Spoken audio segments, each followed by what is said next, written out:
অমূলদ সূচকীয় রাশির মান নির্ণয় সম্পর্কিত যে এমসিকিউগুলো আছে ক্যালকুলেটরে সমাধান করা যায় সেগুলো আমরা সমাধান করব। দেখো আমরা এইটা সমাধান করবো -3√3 এর ঘনমূল কত? ঘনমূল দেখো আমরা এটাকে বলি হচ্ছে ঘনমূল, যদি এখানে 3 থাকে ঘনমূল, আর এটাকে বলি আমরা বর্গমূল। তাহলে আমরা দেখো ঘনমূল বের করবো, তো এটা ক্যালকুলেটরে আমরা খুব সহজে বের করতে পারবো। দেখো এটা হচ্ছে বর্গমূল বা রুট, এর নিচে কিন্তু ঘনমূল আছে, তাহলে আমরা শিফট প্রেস করে এটা প্রেস করবো, তাহলে দেখো আমার ঘনমূল এসেছে। এবার ঘনমূল অফ -3√3 আছে, তাহলে লিখবো -3, এরপরে দিব √3 দিব, √3 দিব, দিয়ে আমরা ইকুয়াল প্রেস করবো। ইকুয়াল প্রেস করলে আসছে কত? -1.732 আসছে। তো আমরা এবার অপশনে দেখবো যে কোনটা, এখানে √3 সমান কত, এখানে আগে মাইনাস আছে, তার মানে √3 সমান আসছে √3, এটা প্রেস করো তাহলে আসবে 1.732, তার মানে এখানে মাইনাস আছে, তার মানে এইটাই হচ্ছে কয় হচ্ছে অ্যান্সার। সব মডেলের ক্যালকুলেটরের নিয়ম কিন্তু একই, যে কোনো একটাই পারলে বাকিগুলোও পারবা। এবার দেখো -7√7 এর ঘনমূল কত, তাহলে আমরা ঘনমূল বের করবো। তাহলে দেখো এই ক্যালকুলেটরটার ক্ষেত্রে আমরা যে কাজটা করবো সেটা ঘনমূল লিখবো, এই জন্য শিফট এই যে এইটা প্রেস করবো, করলে দেখো আমার ঘনমূল এসেছে। এরপরে -7 দিলাম, এরপরে √7 দিব, √7 দিব, দেওয়ার পরে আমরা ইকুয়াল প্রেস করবো। ইকুয়াল প্রেস করলে আসছে হচ্ছে -2.64 আসছে।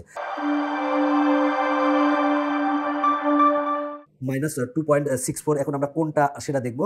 এইটা যদি দেখি অপশনে √7, যদি দেখি √7 ইকুয়াল টু কত আসে, দেখো এইটা প্রেস করবো 2.64, তার মানে আগে মাইনাস আছে, তার মানে এইটা আসে। এটা কিন্তু তুমি করো তাহলে ভাঙো, তাহলে এইটা আসবে, তার মানে ঘ অ্যান্সার। এখন আমরা এইটা সমাধান করবো, বলা আছে এত এর ঘনমূল কত, তাহলে আমরা ক্যালকুলেটারে করবো। এখন আমরা 100 ms থেকে দিয়ে করবো একই রকম সবগুলা। তাহলে আমরা দেখো শিফট এইটা প্রেস করবো, তাহলে ঘনমূল আসলো।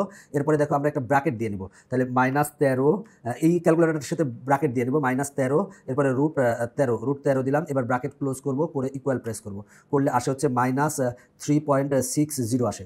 তাহলে -3.60 কোনটার ক্ষেত্রে আসবে দেখি তো, √13 সমান কত আসে, √13 ইকুয়াল টু আসে কত, 3.60, তার মানে এখানে মাইনাস আছে, তার মানে এইটা সমান এইটা, তার মানে ঘ অ্যান্সার। এরপরেরটা বলা আছে x বিলংস টু r, আর মানে হচ্ছে বাস্তব সংখ্যা হলে √x² এর মান কত। দেখো আমরা এই x কে লিখতে পারি +-x, এরপরে স্কোয়ার দিতে পারি, দেখো +x কে স্কোয়ার করলে x² হবে, -x কে স্কোয়ার করলে x² হবে। আর দেখো আমি এরপরে রুট ছিল, রুট দিলাম।